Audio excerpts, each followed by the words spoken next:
This is the story about the mines in the town of Bisbee, Arizona. This old mine town is just a few miles north of the Mexico border. It was in the spring of 1877 that Sergeant Jack Dunn, a government scout, and a group of men with an army search party from Fort Bowie are said to have staked the first claim in the region. At first, this area was called Mule Gulch, but in 1880, the camp was renamed after Judge DeWitt Bisbee, who was one of the financial backers of the Copper Queen mine. Bisbee sat on one of the richest mineral deposits in the world and became famous for its high-grade copper mines. By the early 1900s, Bisbee had a population that reached over 25,000. Bisbee would soon become known as the Queen of the Copper Camps.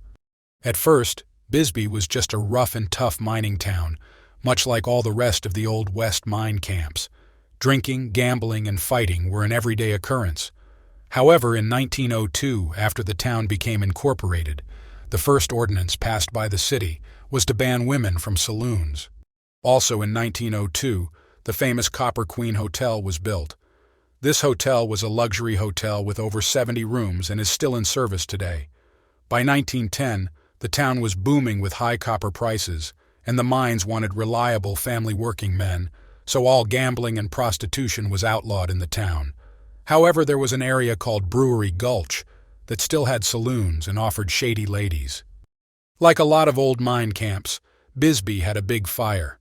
In 1908, a fire broke out and burnt half the town down, but because the mines were so busy and workers needed housing, the town was quickly rebuilt. At this time, the town started building everything in stone and brick, and they also ran a water line from springs in the hills about 5 or 6 miles away. This enabled the town to have running water, and the town also got a sewer system. In 1908, the town also got electricity and telephones. In 1881, the Phelps Dodge Company came to town and bought a group of claims called the Atlanta. Then, in 1885, the company joined up with the Copper Queen mine, and this allowed the company to become the second largest producer of copper in the United States. Then in 1905, with copper prices soaring, another 2 companies moved into town. These other mines were the Shattuck, Arizona and Calumet and Arizona mines. These mines were underground mines, but in 1917, Phelps Dodge started an open-pit mine. This open-pit mine was the first in the nation and operated until 1929. This pit was known as the Sacramento Pit. Then in 1950, an even larger open-pit mine called the Lavender Pit was started. This mine ran until 1974. Bisbee saw its share of trouble too.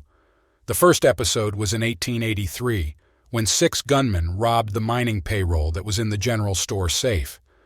However, their timing was off, and there was only a couple $100 or so. During the robbery, the men killed 5 people, including a lawman.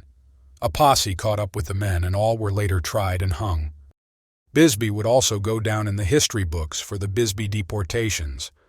Tensions in the town started from striking miners about working conditions and pay.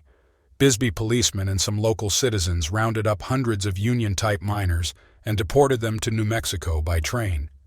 This act was declared illegal by the federal government. Over 200 people were arrested or indicted, including the president of the Phelps Dodge Mining Corporation. However, nothing really ever became of it at the federal or state level, and only one case ever went to trial. During the time that the Lavender Pit was being developed in the 1950s, some mine workers came across a turquoise deposit that would later become known as Bisbee Blue. This turquoise mine is famous and is one of the few turquoise mines in Arizona. Over the almost 100 years of mining, the mines around Bisbee are said to have produced around 8 billion pounds of copper, along with 102 million ounces of silver and almost 3 million ounces of gold. Today, Bisbee is a tourist town. The population is around 5,000.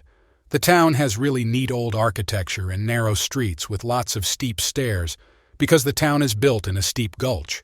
The streets are lined with bars and cafes, lots of gift shops and other antique-type shops. You can take a tour of the Queen Bee mine. Tours run pretty much every day. Lots of places to stay if you decide to stay more than a day. The RV park is right close to the Queen Bee mine.